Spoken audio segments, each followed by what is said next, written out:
선물이 나갔을 텐데요. 봐주세요. 지난번에 제가 복음서 순서별 기록으로 이거 한 장, 첫 번째 장을 드렸어요. 그 다음에 오늘 여러분 두 번째 장 받으셨습니까? 오늘 받은 거. 자, 예수님의 행적 2로 기록되어 있습니다. 이게 몇 장이 될지는 모르겠지만 사복음서 마지막까지 가기에 몇 장이 될지 모르겠지만, 자, 먼저 이 순서를 한 번 더 확인을 하고 오늘 말씀을 잠깐 보게요. 자, 1번 지난번에 드렸던 1번 복음서 순서별 기록 첫 번째 6월절을 딱 마지막에 네 제자를 부르신 데까지는 우리가 여기 유물대가 있어요. 근데 여기 보면은 네 제자를 부르시고 가버나움의 집에 계신다는 소문을 듣고 네 제자 사람들이 모여들고 그 다음에 네 제자를 부르시고 그랬는데 그 다음에 이 사건을 봤을 때 누가복음에는 이 모든 사건들을 가버나움 사역 이후로 기록했어요. 그러니까 갈릴리 가버나움 사역 다음에 마가복음 2장 1절 가버나움 집에 계신다는 소문을 듣고 사람들이 모여들기 시작합니다. 그리고 마가복음에 여기 있어요. 이때부터 복음 회개 이게 마태복음 아닌가요? 마가복음이라고 기록이 잘못되어 있는 거 맞나요? 아닙니다. 마가복음 맞습니다. 이때부터 복음을 전파하시니라라고 기록하고 있습니다.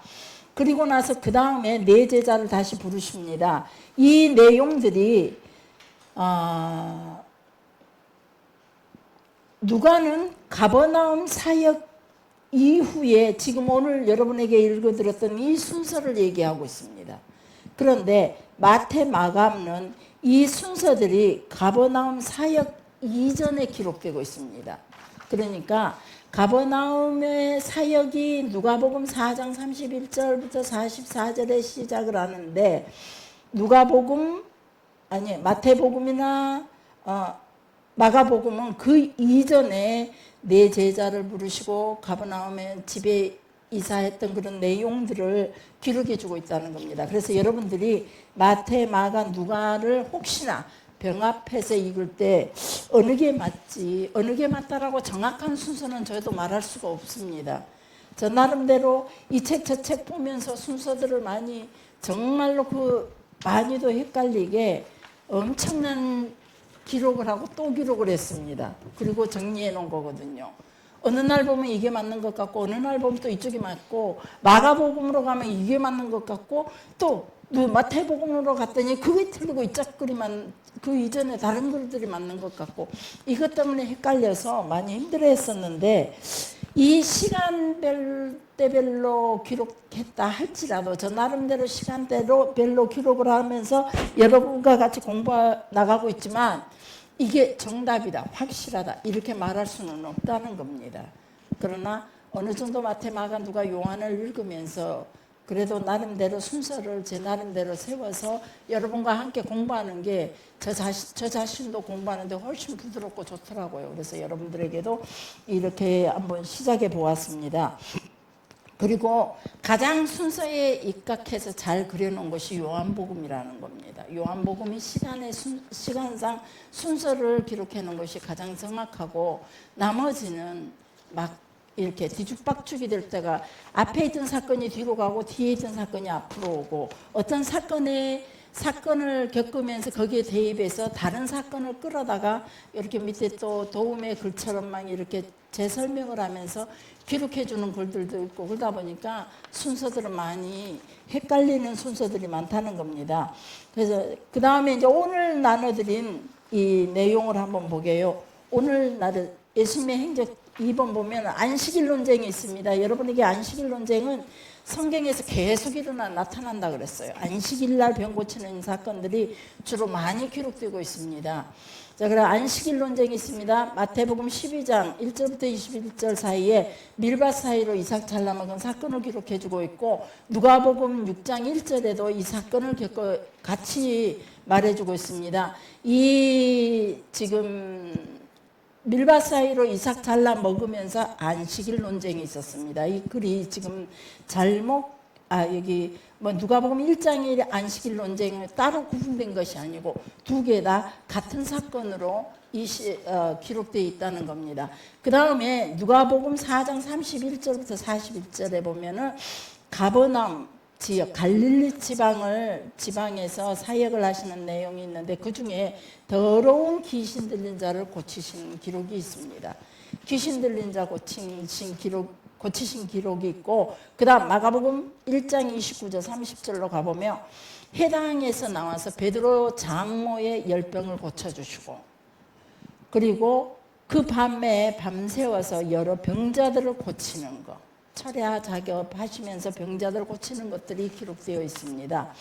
그 다음에 누가복음 4장 42절로 가봤더니 예수님께서 이 베드로 장모의 열병을 고치시고 사람들이 몰려들기 시작하면서 많은 병자들을 고치시고 밤중 늦게 한적한 곳으로 가셨다라고 누가는 기록해 주고 있습니다. 그런데 마가 기록에 보니까 마가복음 1장 35절에 보니까 이 사건들 가버나움 사건들을 겪으면서 새벽에 한적한 곳으로 기도하러 가셨다라고 기록해 주고 있습니다.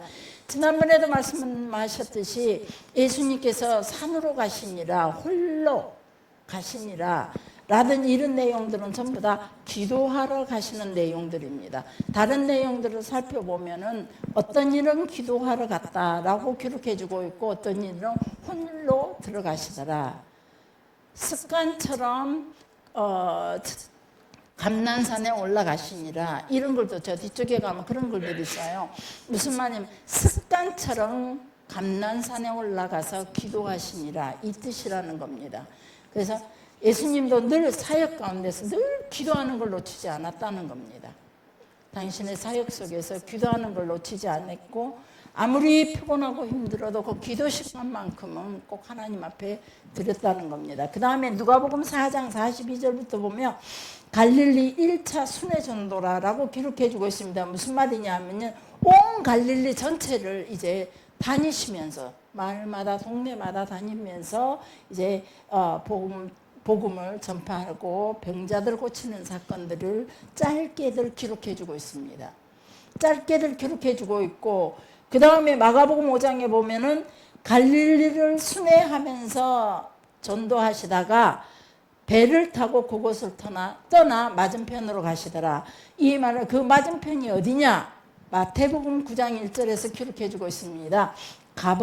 배에 오르사 건너가 가버나움에 이르신다. 그러니까 갈릴리 전체를 순회하면서 전도하시다가 이제 가버나움 다시 당신의 집이 있는 곳으로 예수님께서 돌아오셨다는 겁니다. 가버나움으로 다시 오셨고 예수님께서 집에 오셨다라는 소식이 들리자 많은 사람들이 또 예수님의 집으로 몰려듭니다. 그때 침상채 메고 온 중풍병자를 고치시는 사건이 있습니다. 그것이 마태복음 9장과 마가복음 2장과 누가복음 5장에 기록해주고 있습니다.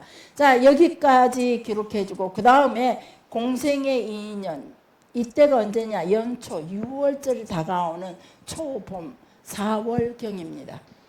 그래서 4월 초순이라는 거죠. 이제 그래서 이때 네이 마태를 부르십니다. 그리고 네이 마태를 부르고 마태가 예수님의 제자로 들어오면서 자기 집에서 잔치를 벌려서 예수님을 초청하게 되죠. 그때 이 사건이 누가복음과 마가복음과 마태복음에 이렇게 기록되어 있고 바리새인들이 이때 예수님께서 세리들과 함께 식사를 하시는 걸 보고 지적을 합니다. 왜 예수님 제자들과 함께, 죄인들과 함께 식사를 하고 있는지. 공부했기 때문에 이 대충 이렇게만 읽어가겠습니다. 이때 아주 중요한 말씀을 하십니다. 마태복음 9장 13절 여기 기록된 거 한번 읽어보시기 바랍니다. 시작. 건강하게 의사가 필요 없고 병든 자에게 필요하다. 나는 의인을 부르러 온 것이 아니라 죄인을 부르러 왔다. 자, 이 세리 마태의 집에서 잔치를 할 때 죄인들과 함께 먹고 있다라고 하는 바리새인들의 비판에 예수님께서 하시는 이 말씀입니다. 이 말씀이 따로 어떤 뭐 제자들을 훈련시키면서 하신 말씀이 아니고 이때 하신 말씀이라는 거 혹시 압니까? 이런 거 시험에 나올지. 컨닝입니다. 오늘 저녁에 참석하신 분들만. 자, 그 다음에 마태복음 9장 14 같은 장소입니다. 마태복음에서는 이걸 같은 장소로 그 다음에 예수님께서 죄인들과 함께 먹는다는 말씀에 이 말씀을 남기고 나서 뒤이어서 금식 문제가 논쟁이 됩니다. 왜냐하면 왜 요한의 제자들도 금식하고 지금 요한의 제자들 금식한 게 아니라 지금 우리는 금식 기간인데 당신의 제자들은 선생님의 제자들은 금식하지 않습니까? 라고 말합니다. 자, 여기까지가 가버나움에서 있었던 이야기입니다. 자, 그 다음에 요한복음 5장으로 갑니다. 요한복음 5장이 그 다음 사건이라는 거죠. 그 다음 사건이 요한복음 5장 1절부터 8절인데 이때 유대인의 명절이 가까웠더라. 이 명절이 바로 장막절이라고 그랬죠. 장막절, 장소는 어디냐? 예루살렘입니다. 예루살렘에서 이제 첫 번째 유월절 후에 성전 청결 사건이 있고 나서 사마리아를 거쳐서 다시 갈릴리로 올라오셨고 갈릴리에 올라와서 여러 가지 사건들을 겪으면서 있었던 사건 그 이후에 다시 예수님께서 예루살렘 아래로 예루살렘으로 가셔서 예루살렘에 나타나셨다는 겁니다. 장막절과 유월절은 6개월 차이 납니다. 약 6개월 차이 납니다. 자, 그래서 이때는 언제냐? 아까도 말씀드렸듯이 장막절인데 6개월 후면은 유월절이라는 겁니다. 자, 이때 일어난 사건이 요한복음 5장 베데스다 연못에서 38년 된 병자를 고치십니다. 그런데 이날도 안식일입니다. 이때 예수님께서 이 병자에게 일어나 내 자리를 들고 가라. 아주 유명한 말씀이죠. 일어나라. 내 자리를 들고 가라. 자, 그 다음에 장소가 다시 갈릴리가 됩니다. 언제 갈릴리로 오셨는지 알 수는 없지만 6월절 명절 유대인의 명절 장막절 때 예수님께서 잠깐 예루살렘에 잠깐 있었던 시간이 이 짧은 그 내용에만 담겨져 있습니다. 그런데 다시 요한복음 6장 1절로 가보니까 예수님께서 다시 갈릴리 쪽에서 계신다는 겁니다. 갈릴리 건너편 디비에라 갈릴리 건너편에서 예수님의 모습을 보게 됩니다. 그리고 이때 또 안식일의 사건을 기록을 합니다. 안식일에 손 마른 사람 고치십니다. 마태복음, 마가복음, 누가복음에 기록되어 있습니다. 이때 하신 말씀이 안식일날 이런 일을 한다라고 그렇게 꾸준하게 안식일날 왜 이런 일을 하냐고 사람들이 바리새인들과 유대인의 지도자들은 끊임없이 안식일 문제를 걸고 넘어집니다. 그렇게 말씀하셨을 때 예수님께서 말합니다. 안식일에 너희들이 양이 구덩이에 빠지면 건지지 않느냐. 그런데 당연히 그 구덩이에 빠진 양을 끌어올리는 게 당연하다. 그런데 사람의 생명을 살리는 일, 사람을 고치는 일이 더 당연하지 않느냐. 사람이 양보다 더 귀하다라는 말씀을 하십니다. 이 사건으로 통해. 그리고 나서 그 다음에 12명의 제자를 세우십니다. 마태복음 10장, 마가복음 3장, 누가복음 6장에 기록되어 있는데 다른 마태복음이나 마가복음에는 그냥 12제자를 세우신 내용만 기록해주고 있지만 누가복음만큼은 밤새 기도하시고 12명으로 확정하십니다. 기도한다는 내용을 누가복음에서 많이 기록해주고 있습니다. 자, 그 다음에 이제 여기까지가 12명의 하고 그 다음에 이제 사건들은 제가 다음 주에 다시 이렇게 유인물로 해드리겠습니다. 그 다음 사건이 뭐냐 하면 이제 제자들의 훈련으로 들어갑니다. 제자들의 훈련. 자, 제가 사역을 두 가지로 예수님께서 3년 동안 계시면서 하신 사역은 두 가지로 생각하라. 제자 훈련이냐 민중을 상대로 하는 사역이냐. 장소는 갈릴리냐 예루살렘 쪽이냐.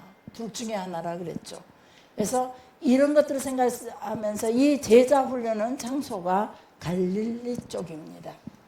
그래서 이 제자 훈련인데 이 제자 훈련 중에서 가장 대표적으로 나온 것이 마태복음 5장부터 7장 산상수훈이 이때 예수님께서 산에 올라가 앉으시니 제자들이 나온지라.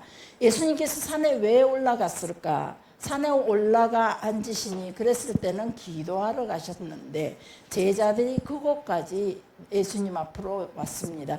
자, 대부분 예수님께서 홀로 가실 때는 제자들이 가지 않습니다.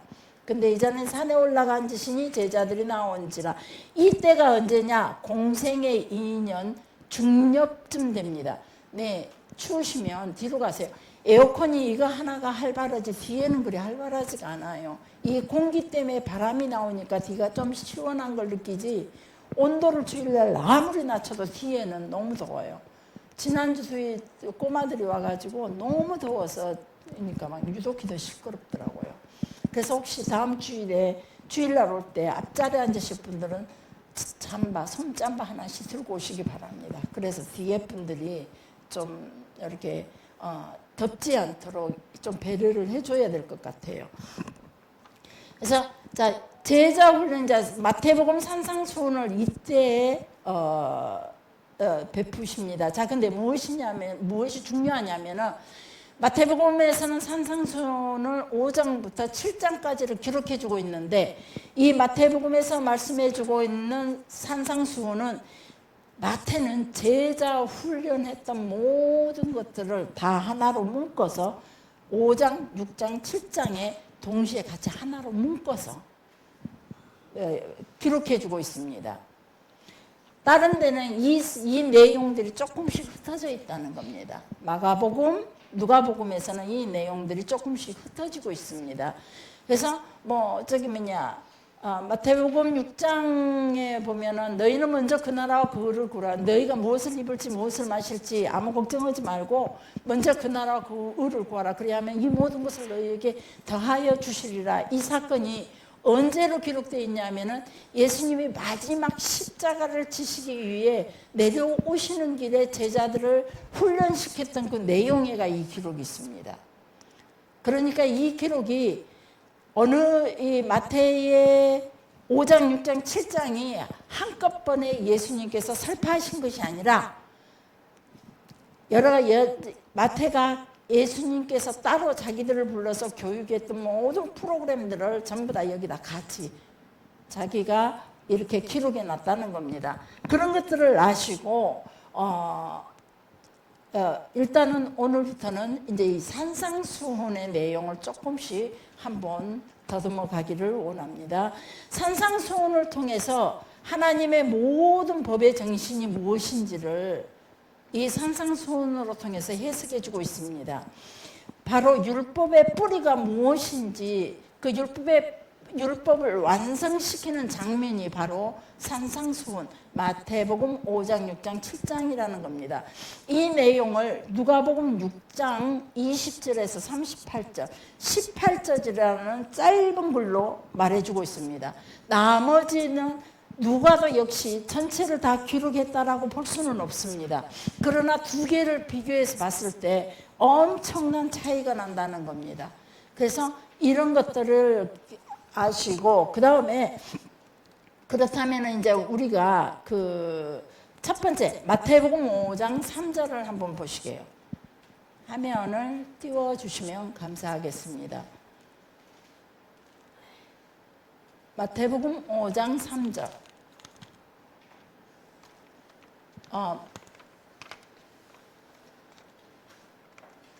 네, 시작. 심령이 가난한 자는 복이 있나니 천국이 그들의 것이며. 자, 우리가 이 부분에 대해서 목사님께 참 많이도 말씀을 들었습니다. 주일날 선포되어지는 말씀을 통해서 이 내용을 종종 듣게 되는데, 자, 심령이 가난한 자는, 이거는 히브리어로 가난이라는 단어가 아니라는 단어입니다. 가난한 자는 아나라는 단어를 쓰고 있고요. 가난한 자, 아나, 가난, 아니, 이런 단어를 쓰고 있습니다. 자, 그 중에서 헬라어로는 호이푸토코이토라는 단어를 쓰고 있는데, 이 말은 무슨 말이냐면 이 내용들이 가만히 보면 가난하다, 이 내용이 너무 가난해가지고, 너무 가난해서 빌어먹을 수밖에 없는 가난과, 또 우리가 자주 들었던 것처럼 사회적으로 하나님 앞에 설 수 없는 상태의 가난한 어떤 그런 부분들, 그게 장애인이라든지 아니면은 남편 보호자가 없는 이런 관계 속에 있는 사람들, 이 가난이 두 개로 나눠지는데 이 단어들이 조금씩 다르다는 거죠.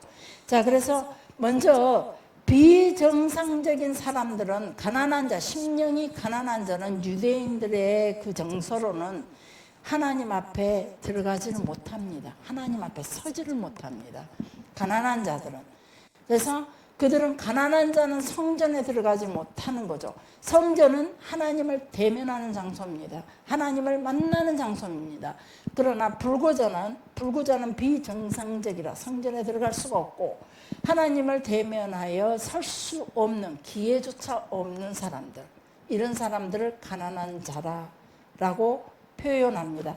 그리고 고대 가난한 자는 무조건 고아나 가부의 상태도 가난한 자입니다.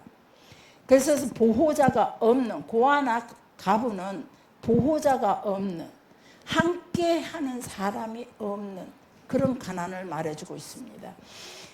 그래서 예수님에게 가난한 자 아니는 소경이라든가, 예수님이 안식일 때 주로 많이 고쳤던, 그리고 예수님의 3년 동안 사역을 하시면서 많이 고쳤던 소경, 안진뱅이, 기머거리, 벙어리, 신체적으로 정상적이지 않는 사람들, 이 사람들이 바로 예수님에게는, 그들에게는 가난한 자라는 거죠. 그리고 사회적으로 정상적이지 않는 사람들도 가난하다는 범주에 속한다는 겁니다. 이사야서 61장에 보면은 장애인들에 대한 복음이라고 말씀해주고 있습니다. 이사야서 61장 보면은 한번 보시게요.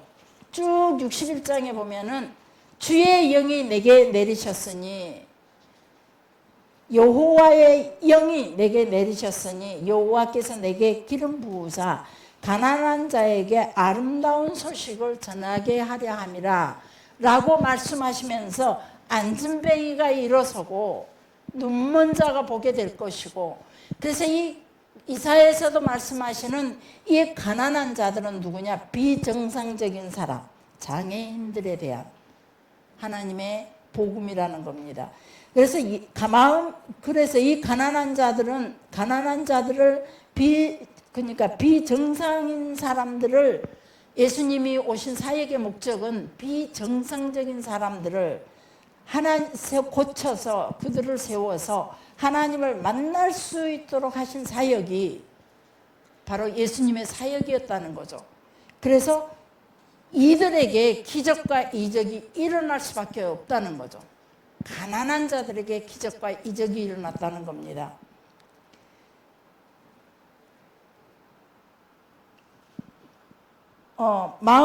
우리 여기 마태복음에 보면 마음이 가난한 자는 하나님의 나라가 저희 것이라 했습니다. 그래서 무엇이 가난해야 하는지, 무엇이 우리에게 가난해야 되는지, 가난한 자는 하나님의 나라가 저희 것이라 했는데 무엇이 가난해야 되느냐? 우리는 가난한 자를 대표적으로 꼽는 게 겸손한 자다라고 말씀해주고 있죠. 그런데 이 성경이, 예수님께서는 죄인들과 함께 잡수시고 부정한 자들과 함께 잡수시는 예수님의 그 모습을 보면 의원이 필요하고 구원자가 필요한 자가 가난한 자라는 겁니다. 의원이 필요하고 구원자가 필요한 자.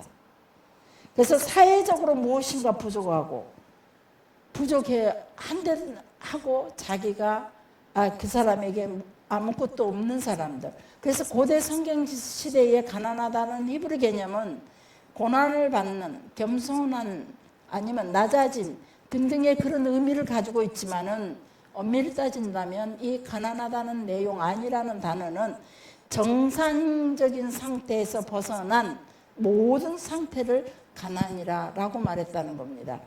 뭐 자꾸 들어왔던 소리이기 때문에 혹은 정상적인 수준에서 무언가 결여되어 있는 모든 상태. 자동차가 바퀴가 있지만 그 바퀴가 이렇게 나사라도 하나 빠진 상태. 그런 것도 가난입니다. 뭔가가 부족한 사람, 병든 사람, 장애인들, 돈이 없어 실제로 가난한 사람, 보호자가 없이 나 아내 혼자, 여자 혼자 사는 사람, 고아, 가부. 우리나라 가부의 개념하고 이들의 개념은 전혀 다르다 그랬습니다. 그들의 개념은 우리가 늘 얘기했듯이 유대인들의 가부는 자녀가 없고 대를 이어갈 자녀들이 없고 남편이 죽고 없을 때 가부가 됩니다. 그러면 그 가부는 남편이 가지고 있는 재산을 자기 가부가 상속받는 것이 아닙니다. 집안으로 돌려보낸다는 거죠. 그래서 집안에 있는 남자들이 그 재산을 가져가고 그 재산을 가져간 사람이 바로 계대법에 의해서 이 가부에게 아이를 생산할 수 있도록 도와주지만 아이를 생산할 수 없는 나이의 가부 있어요. 이미 경도가 끊어진 사람. 이런 사람들에게는 정말로 먹을 것도 없이 자기가 수고해서 일할 것도 없이 남의 집 추수하는 데 가서 길가로 떨어진 것들, 모서리나 모퉁이에 남겨진 것들, 그런 것들을 주워다가 먹어야 되는 그런 가난한 자들입니다. 이런 자들의 눈물을, 이런 자들의 고통의 소리를 예수님께서는 절대 예면하지 않는다 그랬습니다. 우리나라 가부는 남편의 재산을 다 상속을 받게 되죠. 돈 많은 가부들이 우리나라는 엄청 많잖아요. 그게 이 성경의 가부와 우리나라의 개념의 가부하고는 전혀 다른 상황이라는 겁니다. 그래서 종종 전에도 나는 가부요. 예수님께서도 나 같은 사람을 불쌍히 여기라 했어라고 들이미는 성도들이 있었습니다. 그분들은 오히려 저희들보다 더 잘 먹고 잘 살았고 성도들보다 더 많은 것들을 가지고 있는 사람들이었습니다. 그들은 이 가부라는 호칭, 가난이라는 이 호칭을 붙일 수가 없다는 겁니다. 그래서 고아나 가부는 자신을 보호해주는 부모의 역할을 하는 사람을 잃어버리고 자신을 보호해주는 남편의 역할을 하는 사람이 없다는 것. 그런 사람들이 가난한 자라. 다시 한번. 그래서 그리고 그 다음에 가난한 자는 누구냐? 땅과 관련이 있습니다. 히브리 개념에 히브리 개념 속에는 가난이 뭐냐? 땅이 없는 사람들이 가난합니다. 물론 가부 같은 경우는 땅이 없죠. 그래서 하나님께서 모든 인간들에게 창세기에 보면 땀이 흐르도록 땅을 경작해서 먹고 살 수 있도록 땅을 주셨다는 겁니다. 창세기 3장 17절부터 18절에 보니까 첫사람 아담에게 에덴이라는 축복된 땅을 줬습니다. 죄를 범한 그들에게 에덴 동편 노땅이라는 땅을 또 허락하십니다.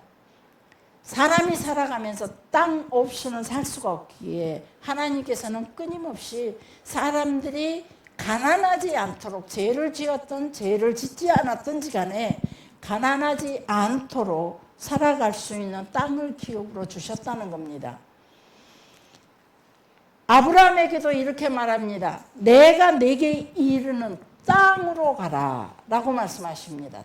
땅으로 가라.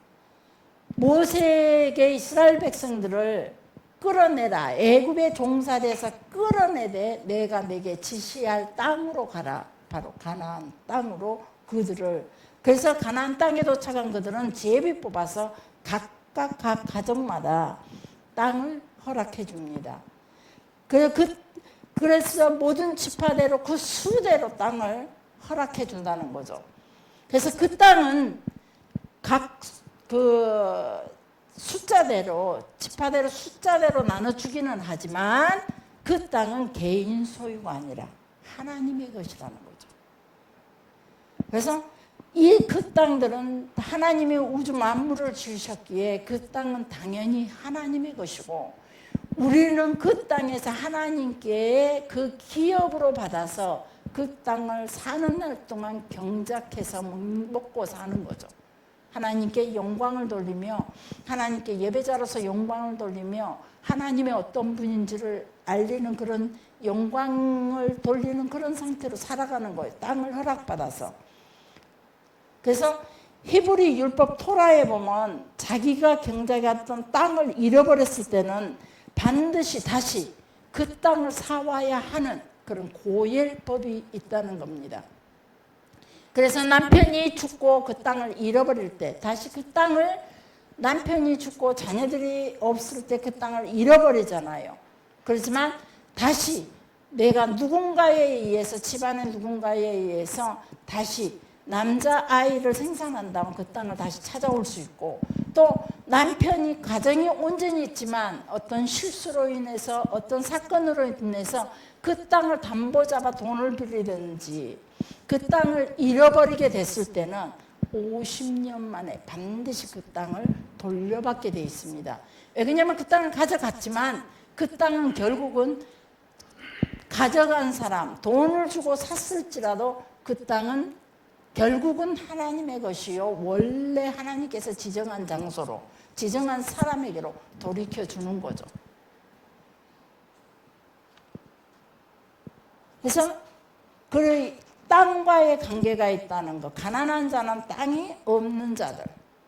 그리고 좀 또 문제는 뭐냐 하면은 이렇게 보호자가 없는 상태도 가난한 자이지만 사회적인 관계 속에서도 사람과 사람 사이에 비정상적인 관계들. 정상적으로, 예를 들자면 남편과 아내가 정상적이지 않을 때, 부모와 자녀가 정상적이지 않을 때, 교회 안에서 성도와 성도 사이가 정상적이지 않을 때, 이들은 가난한 자라는 겁니다. 그래서 출교를 당했을 때 사회적으로 비정상적인 관계가 되죠. 사람들 속에 공동체 안에 들어가지 못하고 쫓겨나고, 그들은 따로 그 무리들 속에서 함께 숨쉬고 같이 갈 수 없는 관계, 그런 자들이 또 가난한 관계예요. 가난한 자예요. 그래서 창세기 3장 16절에 보면 하나님께서 16절 18절의 말씀에 보면 정복하고 다스리라 그랬습니다. 우리에게 주어진 환경이라든가 관계 속에서 그 환경을, 사람과 사람의 관계 속에서 환경, 저는 그러니까 전에서부터 우리 아이들에게 꼭 이런 얘기를 했습니다. 친구가 너무 힘들어요. 아니면 이지매를 당하거나 왕따를 당한 사람들에게도 네가 그 사람들을 정복해버려라. 피하려고 하면은 우리는 늘 패배자가 될 수밖에 없다는 거예요.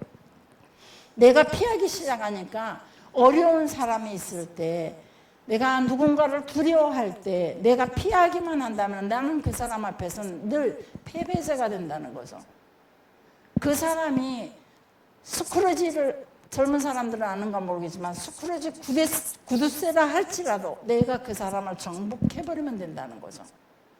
좀 어려운 까탈스러운 사람이 내 옆에 있다 할지라도 내가 그 사람을 피할 것이 아니라 내가 정복해야 된다는 거예요. 사업을 하든 직장을 하든 직장의 상사가 까탈스러울 때 내가 정복을 해야 된다는 거예요. 그 직장의 상사가 나를 믿어줄 수 있도록, 나와 함께 가는데 그들이, 직장의 상사가 나를 기뻐하며 손잡고 같이 가는 동력자로 취급해 줄 수 있도록. 우리는 이 정복에서 지금 현재 우리의 교육은 너무나 잘못되어 있다는 거예요. 어렵느냐? 늘 그 사람에 대해서 내 자녀들을 괴롭히는 사람에 대해서 우리는 늘 판단과 두려움과 조심하는 그런 마음이지만, 그리고 함께 거기에 대해서 내 자녀의 감정을 가지고 함께 대응할 뿐이지, 우리가 그 사람이, 내 자녀가 그 사람을 완전 정복할 수 있도록 하나님의 마음으로, 하나님의 말씀으로, 하나님의 사랑으로 완전 정복할 수 있도록 우리는 그 교육에는 너무 미진하다는 거죠. 그래서 하나님께서는 우리에게 무조건 정복하라, 다스리고 정복하라. 네, 그래서 좋은 환경으로, 너희가 살아가기에 좋은 환경으로 바꾸라는 겁니다. 우주 만물을 우리에게 맨 처음 주시는 그 땅은 하나님 보시기에 완벽하게 지었지만 인생들이 그 땅을 차지하기에는 아직은 익숙하지 않은 땅이었다 이 말이죠. 아담과 하와에게 아마 에덴도 처음에는 익숙하지 않았지만, 그리고 또 에덴 동편으로 떠났던 아담의 그 가족에게도 익숙하지 않은 땅이에요. 완전히 에덴에서 벗어난 그들의 삶은 에덴 동편에 있는 롯 땅이 그들에게 절대 익숙할 수가 없습니다. 그러나 그들은 그 땅을 정복하며 다스리며 드디어 농사로 성공을 하고 양을 목동으로 성공을 하는 그런 삶, 그리고 그곳에서 자녀들을 생산하며 한 사회를 이루며 지도자로서 살아갈 수 있는 정복. 가인이나 아벨은 누군가를 정복하고 다스리는 역할에 충분했다 이 말이에요. 악의 조건이냐 하나님 안에서 살아가냐 그 차이일 뿐이지, 우리 사람들은 하나님 앞에 정복하고 하나님의 모양과 생기로 지어졌기 때문에 반드시 우리에게 주시는 모든 환경은 우리가 정복하고 다스릴 수 있다는 겁니다. 그래서 우리에게 넘지 못할 산이 있다 할지라도, 건너지 못할 강이 있다 할지라도, 하나님의 형상으로 지어진 우리는 예수님께서 말씀하시기를 너희는 나보다도 더 큰 일을 할 것이라 그랬습니다. 그리고 내게 능력 주시는 자 안에서 내가 모든 일을 할 수 있다라고 예수님께서 말씀하셨습니다. 그래서 우리에게 주어지는 모든 고난도 우리가 다스리면서 지나가며 그것을 정복해야 된다는 겁니다. 사회적인 어떤 조건 속에서 가난한 자는 절대 정복하지 못하고 운둔생활이요, 또 상처받았다는 마음으로 늘 웅크리고 앉아서 결국은 우울증으로 결국은 자살에 이르는, 정복하지 못했기에. 우리가 잘 알고 있는 신체적인 조건도 가난한 자라 그랬죠. 한 부분이 그 기능을 잃어버리면 비정상이 되는 거죠. 불구가 되어버리는 거예요. 그래서 가난한 자입니다. 자주 여러분에게 얘기합니다. 송명희 시인이라든지 부익치치, 그리고 이희야, 손가락 2개짜리. 이 두 손가락이, 이 희야라는 이름이 왜 지어지는 줄 아세요? 혹시 아는 사람 계세요? 희야 손가락이 이렇게 2개인데 저희들처럼 이렇게 접어진 게 아니고 완전히 이렇게 돼갖고 2개잖아요. 근데 엄마가 보니까, 엄마가 마치 하나님이 천하 만물을 지으시고 보시기에 좋았다고 말씀하신 것처럼 이 희야 엄마는 딸의 이 두 손을 딱 보면서 마치 튤립 같다 그랬답니다. 손이. 이 손가락 2개가 여러 가 있는데 양쪽 손이 2개잖아요.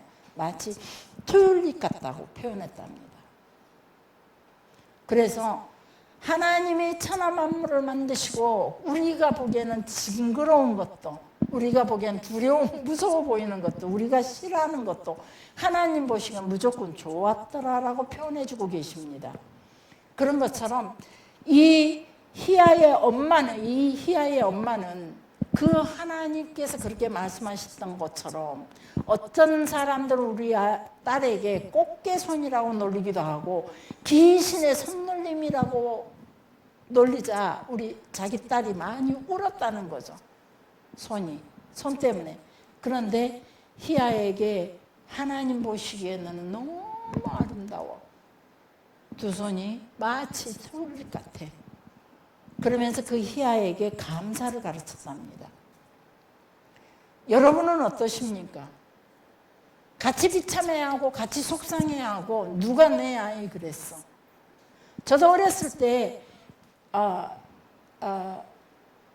애팔이라는 소리를, 그때는 이제 이 손이 더 안 좋았죠.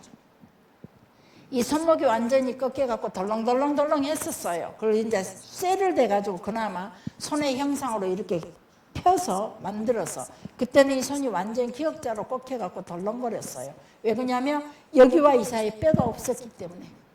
여기와 이 사이가 뼈가 지금은 쇠로 이렇게 해놨기 때문에. 그래서 덜렁덜렁덜렁하고, 그래도 저는 못한 일 없었어요. 다 했어요. 늘 손만 감추어버리면은 사람들이 몰랐으니까 늘 봄, 여름, 가을, 겨울 긴 옷으로 더워도 어떤 일을 하든 무조건 긴 옷 입고 살았어요. 그랬는데 교회를 갈 때 가장 힘들었어요. 교회는 너무 가고 싶어요. 제가 오로지 가는 사회생활은 교회뿐이었어요. 교회에 가는데 청년들이 토요일 날이면 우리 중고등부가 모여요. 그럼 토요일 저녁에 예배를 드리고 나면 반드시 교제 시간을 가져요. 포크 댄스를 쳐줘. 하나, 둘, 셋, 넷, 다섯, 여섯, 일곱, 여덟. 이 집사님 쳐보셨어요? 한번 쳐보실래요? 하나, 둘, 셋, 넷, 다섯, 여섯, 일곱, 여덟. 하나, 둘, 셋, 넷, 다섯, 여섯, 일곱, 여덟. 하나, 둘, 팔짱 끼고 돌아요. 근데 우리 그러고 딱 끼고 돌고 나서 짝이 바꿔져요. 근데 계집아이들이, 우리 여자들이, 언니가 됐든 동생이 됐든 친구들이 됐든 간에 여자들은 M8하고 F8이하고 절대 손 안 잡아요. 그럼 저는 여자아이가 왔을 땐 이렇게 가만히, 지도 가만히 있고 나도 가만히 있어요. 그럼 남자아이가 지나가면은 남자아이가 딱 오면 손 잡아주더라고요. 그럼 또 이렇게 하다가 몇 번 그러다가 제가 축으로 떠났어요. 냇가로. 다리 위에 올라앉아서 죽고 싶었어요. 밑에 흐르는 물에가 달이 떠 있는데 그때 보름달이었어. 그 딸을 딱 들여다보는데, 우리 막둥이 딸을 제가, 우리 막둥이 딸이라는 게 웃기네. 저 딸 아니에요. 막둥이 동생을 제가 키웠어요. 어버섯 미기서. 그 동생 얼굴이 거기가 보이는 거예요. 나 죽으면 이 동생 다시는 못 볼 것 같더라고요. 그래서 지금도 그 아이는 제가 딸 같아요. 그래서 걔 얼굴을 한 번 더 보려고 집에 왔다가 기차가 지나가 버렸어요. 그래서 못 죽었어요. 집에 와서 본게 가기 싫습니다. 그 자리로. 그리고 한 번은 제가 신장로에 물 뿌리는 시간이 있었어요. 근데 물을 학교 갔다 와서 저는 무조건 신장로가 바로 도로가라 집이라, 먼지가 차가 한 번 지나가면 먼지가 엄청 막 하얀 그 먼지 기둥이 막 집으로 막 몰려들거든요. 그럼 물을 갖다 뿌려야 돼요. 뿌리고 있는데 우리 후배가 야, 얘 팔이 봐라, 얘 팔이 봐라 그러는 거예요. 그 길로 거기다가 바가지를 집어던지고 너 이리 와. 쫓아갔어요. 지그지까지 쫓아갔어요. 뭐시마라 잘 달립니다. 저는 원래 달리기 하면 남들이 그랬어요. 저보다 달리기 선수하라 그랬어요. 다리가 길어갖고. 날려가다고. 근데 달렸다 하면 저는요 3, 4등이 뿐이었어요. 그 이상은 달려본 적이 없어요. 그리고 좀 더 이번에는 잘 달려야지라고 하면 달리다 보면 다리가 길어갖고 이 다리 저 다리 서로 지다리끼리 서로 꼬여갖고 넘어져 버려요. 쭉 뻗어져 버려. 그래서 저는 달리기는 무조건 안 했어요. 근데 이게 잘 달립니다. 오기가 나니까. 집에까지 쫓아가니까 집 안으로 숨어들어 불더라고요. 내가 대문을 열고 들어가 씩씩거리고 서 있으니까 그 엄마가 묻더라고요. 왜 왔냐. 예, 이 아이가 여기 들어갔어요. 이름도 모르면서. 근데 나한테 예팔이라 그랬어요. 나오라고 그랬어요. 막 그랬어요. 그 용기가 어디서 났는지 모르겠어요. 오기가 창창했죠. 그래서 미안하다. 엄마가 그러더라고요. 내 눈앞에 띄면 가만두지. 예팔을 만들어 본다 그랬어요. 그리고 집으로 씩씩거리고 왔어요. 그리고는 왜 이 지구상에 수많은 사람 중에 하필이면 내가 이런 손을 가졌을까? 저는 그게 그렇게 비참했어요. 근데 살다 보니까 저보다도 훨씬 더 비참한 사람이 많았고, 또 지금은 감사해요. 내가 그런 모습을 가지지 않았더라면 제가 이 자리에 있었겠어요. 제가 겁나 똑똑한 것 같았어요. 날고 뒤에서 이제 지옥 아랫목을 향해서 지금 열심히 달리고 있을 것 아닌가 라고 생각을 해요. 그래서 너무너무 지금은 뭐 이게 반팔 입고 잘 다녀요. 한동안 제가 반팔 입은 지 얼마 안 됐어요. 반팔 입고 받은지 말든지 막 다녀요. 그러면 또 전부 다 처음 보는 사람들이 그 많은 사모님들도 왔고 사모님 손을 왜 그리 됐어요? 라고 물어요. 그동안 그렇게 친밀했던 사모님들도 몰랐던 사모님들이 계시더라고. 긴팔만 입고 사니까. 그거 물으니까 또 별로 티다. 설명하기도 귀찮고. 그래서 그런 것들. 그래서 참 나는 내게 바로 예수님이 필요했던 거죠. 나 같은 사람에게. 예수님 나를 위해 오셨다는 거예요. 이 말씀을 깨닫고 보니까 바로 이 병신을 위해서 하나님 앞에 설 수 있도록 이 병신을 부르신 거예요. 가장 못난 자요, 가장 어리석은 자요, 가장 천한 나를 세우시고자 예수님께서 사회적으로, 물질적으로, 가정적으로 아무것도 없는 가난한 나를 하나님께서 나를 살리시고자 예수님을 이 땅에 보내셨고 나를 살리고자 내게 그 복음을 주셨다는 거죠. 우리가 마태복음 11장 5절에도 보면은 한번 보시게 마태복음 11장 5절 한번 읽어보시기에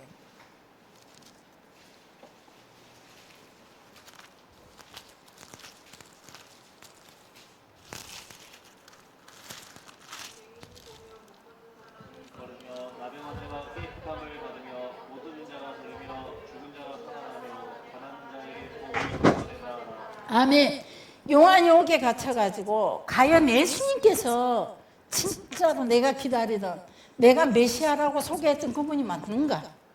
이사야서에 예언했던 그분이 맞는가? 메시아로 오실 그분이 맞는가? 그 제자들을 보냅니다.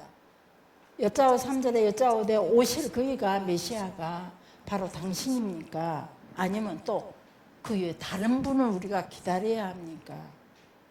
이렇게 물었어요. 그럴 때 예수님의 대답이 맹인이 보며 못 걷는 사람이 걸으며 나병한 자가 깨끗하게 되고 못 듣는 자가 들으며 무슨 말이냐? 병신들에게 복음을 전했다 이 말이에요. 병신들에게 찾아오셨단 말이에요. 예수님이. 멀쩡한 사람들. 어쩌실라요? 최 장로님. 최 장로님 안경에 눈이라도 병신됐네요. 이 집사님 어쩌실라? 우리는 하나님은 우리 부족한 자를 위해서 뭔가 연약한 자를 위해서 근데 육체가 병신으로 다 찾아오느냐? 바로 우리는 겸손하게 입으로 나는 죄인입니다. 겸손하게 고백할 수 있는 나는 못해요. 나는 할 수 있는 능력이 없어요. 우리는 참 수많은 가난한 소리를 내뱉습니다. 교회 사역도 이것 한번 해보세요. 아이고 저는 못해요. 하기가 싫어서 하는 소리죠. 못해요. 나는 할 수가 없어요. 나는 그럴 능력이 없는 것 같아요. 우리는 다 그렇게 말하고 있어요. 수 없는 가난한 소리를 내놓지만 실제적으로 그러면 부족한 걸 그러면 채웁시다. 그럼 채울 의도는 없어요. 이만하면 됐어요. 이대로 행복해요. 약한 것을 보충해 주려고 하면 할 수 있도록 약한 것을 보충해 주려고 하면은 그들은 실제로 보면 너무 가진 게 많다는 거예요. 넉넉한 게 너무 많다 이 말이에요. 자신의 부족함을 인정하지 않고 자신의 부족함과 약한 것, 잘못된 것들을 드러내고 자꾸 그걸 가지고 얘기를 하고 너는 이게 부족하잖아. 너는 이게 부족하잖아. 당신 이게 잘못됐잖아. 그러면 사람들은 막 분해해요. 상처받았다라고 말해요. 성경에는 상처란 단어가 없어요. 뭘 갖고 상처? 마음이 상한 자에게 예수님 오셨다는 말에 그걸 상처라는 요즘 단어로 했죠. 그러나 내적 치유하는 사람들이 상처라는 단어를 교회 안으로 꽂고 들어오기 시작하면서 그 단어를 사단이 사용하기 시작해서 잘못됐잖아 세훈이. 하나님 앞에 너는 지금 이게 부족해. 세훈아 그렇게 말하면 안 돼. 넌 그거 잘못한 거야. 고쳐야 돼. 이러면 다 상처받았다고 말하고 있어요. 절대 가난한 자가 아니라는 거죠. 앞으로 상처받았다는 사람은 가난한 자 아니에요. 상처받았냐고 물어보시오. 상처받은 적 있습니까? 받았다 소리 안 해야 돼. 이제 상처받을 일이 없는 거예요. 내게 왜 내가 지혜를 달라고 기도했더니 하나님은 내가 지혜로 풀어갈 수 있는 문제들을 주셨어요. 어려운 난간을 주셨고 문제를 주셔서 그걸 나의 하나님 앞에 지혜를 달라고 기도했을 때 어려운 난간 내가 헤쳐나갈 수 없는 일들을 주면서 지혜를 주시더라고요. 나는 힘이 없어요. 용기가 없어요. 그랬더니 용기 낼 수밖에 없는 아주 급작스러운 문제들을 허락해서 죽기 살기로 나는 용기를 내야만 했어요. 그렇게 용기를 주시더라고요. 우리는 하나님 앞에서 가난한 자로 실제로 엎드린다면 하나님께서 그 가난을 이겨낼 수 있는 우리에게 복음을 허락해 주신다는 거죠. 그런데 다들 부족한 거 약한 것 같고 지적을 하면 여기 아니면 갈 데 없어? 오라는 곳 많고 열린교회 너무 많아. 이런 사람은 절대 가난한 자 아니에요. 삐져갖고 서운해서 교회 나간 사람은요 절대 가난한 자 아니에요. 너무 부한 자예요. 자기 자신의 허물을 볼 줄 아는 사람, 자기 자신의 실수를 인정하는 사람, 자신의 연약함을 드러낼 줄 아는 사람, 이런 사람이 가난한 자예요. 우리 가난하게 삽시다. 최장로님 왜 그래요? 그런 걸 그렇게 못해요. 왜 박자를 그래? 엇박자를 찬양할 때마다 그렇게 진짜 그래도 엇박자를 친지. 제가 할 수 없어요. 죄송해요. 해주는 그 가난함이 저분한테 있잖아요. 우리가 인간이 흉받죠. 그래도 삐지질 않아요. 저분은 그 엇박자에 너무 가난한 거예요 지금. 그대로 받아들이고 있다는 거죠. 우리 저기 김준규 집사도 그러죠. 노래할 줄 몰라요. 저요. 맞아요. 저 노래할 줄 몰라요. 그런데 할 수 없이 세우니까 순종하는 마음으로 해요. 가난하기 때문에 가능한 거예요. 체면을 생각하면 우리 장로님이나 김준규 집사 그 찬양 쉽게 못하죠. 안 그래요?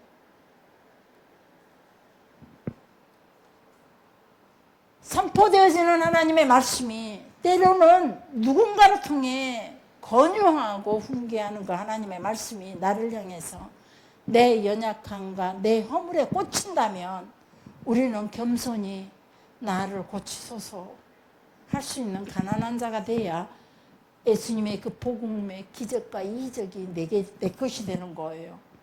절대 그걸 인정하지 않으면 절대 기적이 내 삶에 일어나지 않는다는 겁니다.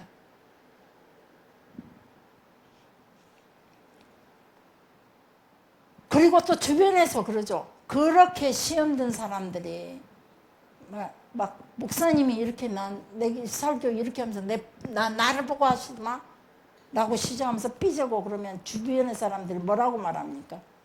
맞아. 내가 듣기에도 병원사 보고 하는 말씀이었어. 병원사 그런 일이 있었잖아. 목사님 누군가가 얘기해서 알았어. 사모님이 그렇게 얘기했어. 맞아. 병고사를 오늘 나도 향해서 하는 말씀 같았어.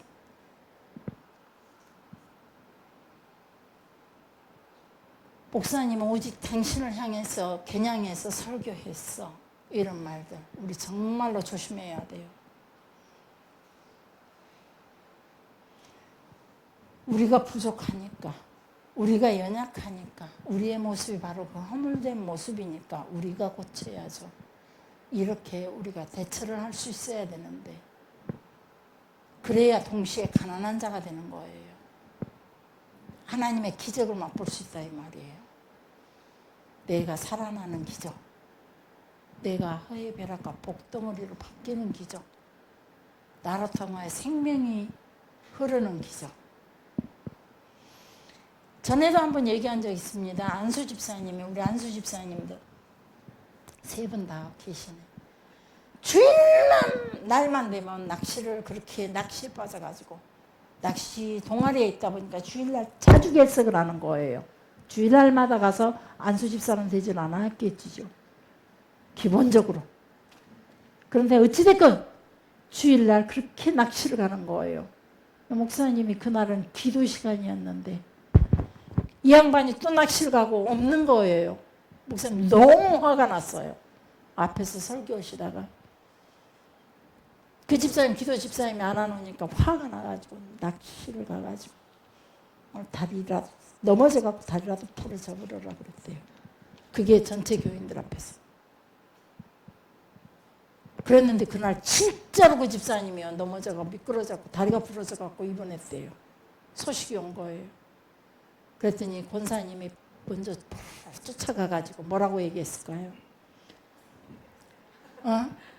목사님이 저주를 내서 전에 그러더라고요. 제가 그래서 여러분에게 그런 사건을 얘기를 잘 안 해요. 근데 우리 모 군에게도 그랬죠. 야, 너 친구들하고 학교 가서 부딪히는 거 조심해. 그게 시끄러워질 수 있어. 라고 했더니 진짜로 그냥 친구하고 부딪혀갖고 이제 학폭으로 걸려들었잖아요. 근데 다른 사람들한테도 그런 일이 있을 때는 우리 교인들은 사모님이 저주해서 이렇게 말하는데 전에 교인이 그런 사람이 있어요. 지금 목사가 됐어요, 그 사람이. 근데 제가 그걸 간증으로 사모님들 거기에 올려놨더니 그 목사님이 보고는 사모님 죄송해요. 그러고 전화 왔더라고요. 전에 그렇게 했던 거 죄송해요. 제가 글을 보고 사모님인 줄 알았어요. 자기들이에요. 근데 이 집사님이 주일날만 되면 장사를 하러 갔어요. 그래서 못 가게 했어요. 그랬더니 주일날 한번 가서 아들을 임신한 거 잃어버렸죠. 또 주일날 장사 가가지고 또 그나마 아들 하나 있는 걸 잃어버렸다가 겨우 찾았어요. 그런데 또 주일날 또 강원도까지 장사를 그 축제 기간에 또 장사를 갖고 내려오다가 큰 트레일러 밑으로 자기 차를 받고 들어가 버렸어요. 그래갖고 트레일러를 또 물어줘야죠. 자기 차는 엉망됐죠. 그러니까 이 야밤 도둑하기 전에 저를 찾아왔어요. 사모님이 저주해서 내가 그렇게 됐다고. 주일날 가지 말으라고 큰일 난다고. 자꾸 이런 일이 일어나면 안 된다고. 하나님이 당신을 얼마나 사랑하는데 주일날 가지 마시고. 그래서 여러분들이 깨춤을 춰도 제 잘 말 안 해요 요새는. 일어나면 일어나고 그 일어난 걸 못 일어나도록 울면서 기도할 뿐이지.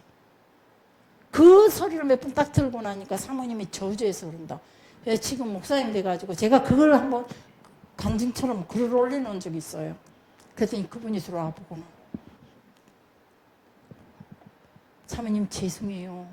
며칠 전에도 목사님 생신 축하해요. 그러고 메시지 오고 그랬더라고요. 자, 우리 이럴 때 여러분 가난한 자가 돼야 돼요. 구걸할 수밖에 없는 절대 가난. 그날 벌어 그날 먹고 사는 사람들. 압제를 당해도 사회적으로 보호를 받지 못하는 사람들. 이런 사람들이 가난한 자요. 이런 사람이 하나님을 만날 수 있고 이런 사람이 예수님의 기적과 이적이 드러날 수 있어요. 제가 경험했어요. 저는 얼마나 가난한 자입니까? 만사가 다 가난한 자였어요. 한 개도 내게는 부여한 게 없었어요. 어느 것 하나 내가 넉넉해 본 적 없었고 어느 것 하나 풍요한 적 없었고 어느 것 하나 배부른 적 없었어요. 그래서 늘 여러분 앞에 서는 것조차도 자신 없었고 그래서 늘 울었고 대간절 이들이 교회 예배는 참석하지만 우리는 남들이 흠모할 만한 것이 아무것도 없습니다. 그러니 하나님 이 성도들은 하나님이 책임져 달라고. 그랬는데 하나님의 기적과 이적의 삶으로 저는 살아가고 있어요. 육체적으로 어느 것도 가난한 것뿐이었어요.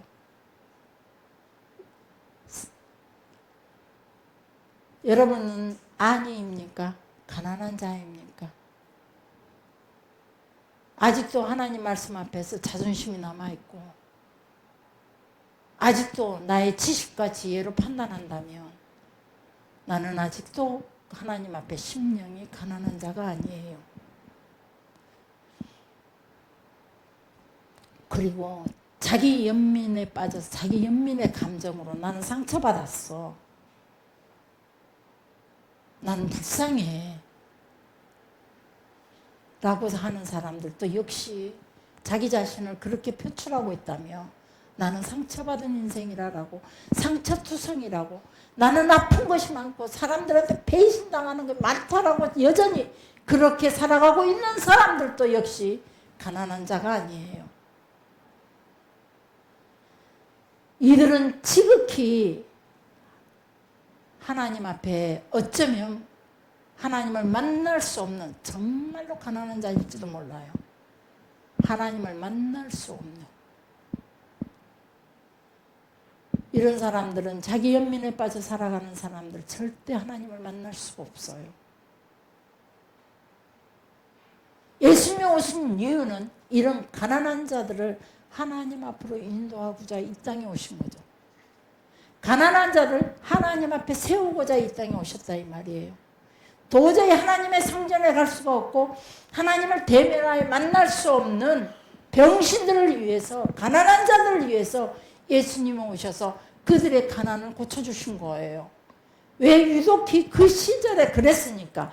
지금 이 시절은 가난한 자가 됐든 병신이 됐든 자유민주 평등 이런 글들이 올라오면 전부 다 하나님 앞에 서는데 누구도 방해가 안 돼요. 우리는 어떻게 누구도 병신들도 가난한 자도 사회적으로 홀로 있는 그런 사람들 다 하나님 앞에 나올 수 있어요. 대신 여러분의 심령이 더 가난해져야 된다는 거예요. 그런 자가 하나님 앞에 나와서 있으나 여전히 체면 속에 있고 자기 연민 속에 빠져 있고 그런 사람들은 하나님을 만나지를 못하는 거예요. 나는 죄인입니다. 나는 주님이 필요합니다. 나는 아는 것이 없습니다. 나는 잘못한 것뿐입니다. 이런 가난한 자들에게 예수님께서 말씀하신 복음의 시작이 회개하라 천국이 가까웠다. 하나님을 만날 수 있다는 거예요. 하나님께로 퇴수하여라. 하나님께로 돌아서라. 하나님께로 나아오라. 너희들이 하나님을 만날 수 있도록 내가 길을 만들어주마. 그래서 못 보자는 앞을 못 봐서 성전에 들어갈 수 없는 사람, 안진뱅이라 성전에 갈 수가 없는 사람, 중풍병이라 도저히 자기 힘으로 걸어갈 수 없는 사람, 이런 자들은 예수님께서 다 고쳐주셨어요.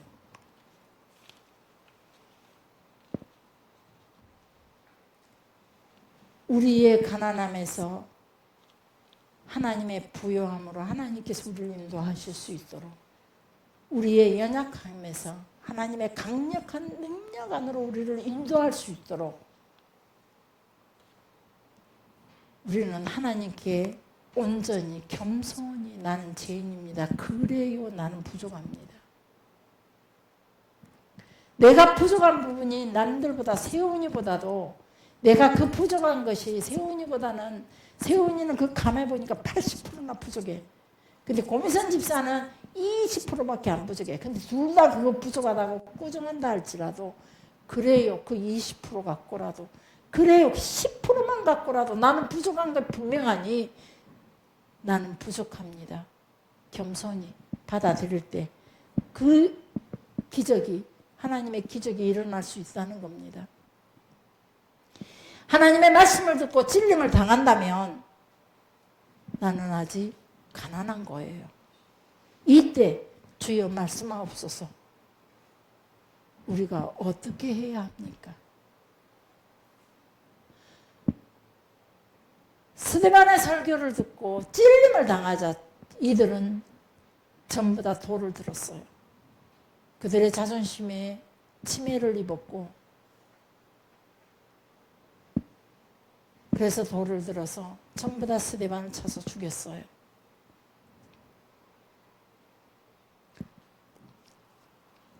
이런 말이 있습니다. 가난한 자는 자존심만 남아있다. 그 남겨진 자존심도 있으면 안 된다는 거예요. 그 자존심이 어떤 자존심이냐가 문제겠죠. 우리는 늘 하나님 앞에 우리의 자존심을 유지시키면 안 돼요. 기도할 때.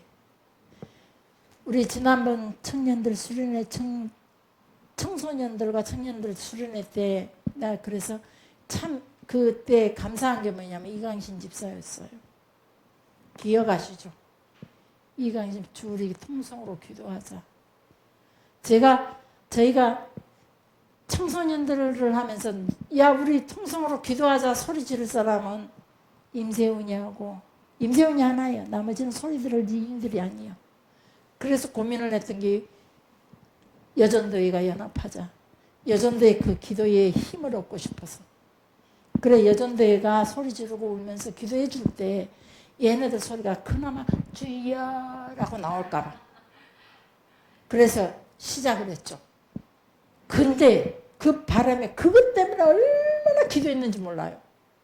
그래도 이 청년들이 그런 어떤 그 뭐랄까 영향을 받지 못한다며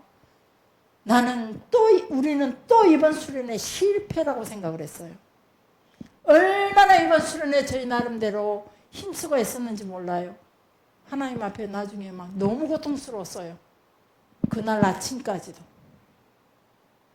그런데 하나님께서 멋진 사람을 보내주셨어요.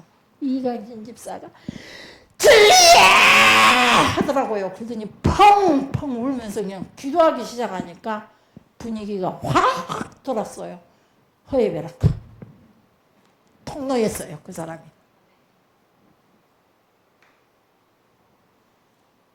그 기도 토로 죽지 마. 방금 기도 소리 지르면서 그대로 확실하게 터졌던 방금 소리. 그 와중에도 보은이는 쥐야하게 목소리만 듣고 쥐야 하고 있어. 여기서 나오는 소리가 주여가 터져야 돼요. 심령 속에서. 목에서 나오는 주여 이 소리가 아니에요. 그 주여 발성호흡이 우리 최고장님이 짱이죠. 이 속에서 나오는 기도가 돼야 돼요. 그래서 그날 저녁 분위기가 얼마나 뜨거웠는지 애들이 이렇게 눈을 뜨고 막 겨눈질 하더라고요. 그러더니 막 주야 하더라고요. 그래서 그날 분위기가 성령이 정말로 죄를 위로하는 시간이었어요. 저를 위로하는 시간. 얼마나 감사했는지요. 그날부터 우리 이강심이 최고였어요. 저 왠지 실망될까? 며칠 전에 딸을 만나서 새벽기도 다시 똑바로 안 나와? 내가 다른 사람한테 새벽기도 똑바로 안 나와 그러면 나 기분 나빠할 거예요 다들. 그죠?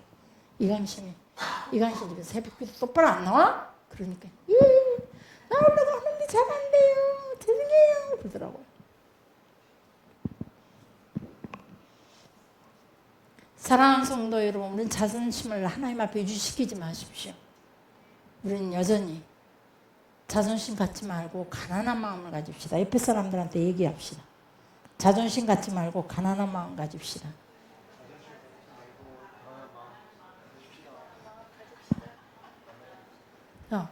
우리 은찬 집사람한테는 인사해주는 사람이 없으니까 혼자 외로워갖고 저분이 지금 가난하단 말이요. 가난한 사람 나 복음을 전해주시오. 자존심 뭐라고? 자존심 세우지 말고 가난한 마음 가집시다. 아멘. 이렇게 옆에서 도와주시오. 홀로 있게 하지 마시고 혼자 막 이럴까 저럴까 하고 있잖아. 그게 가난한 자의 모습이죠. 뭔가 해야겠는데 다시 전부 다 우리 이은찬 집사님한테 해봤어. 시작. 부자에게 시작. 뭔 소리요? 무섭소? 저 봐봐 얼마나 선한 얼굴이요. 다시 하시오. 시작. 어? 부자. 아 상처받으면 안 되지. 부자. 다시 시작. 자존심 세우지 말고. 저기 안수 집사님한테도 합시다. 시작. 아따 저럴 때 짝이 있어야 돼. 무엇보다 잘하는 사람이 자존심 세우지 말고 편안한 됩시다 그래 보잖아. 최고의 강력한 펀치요. 저기 안수 집사한테도 해줍시다. 시작.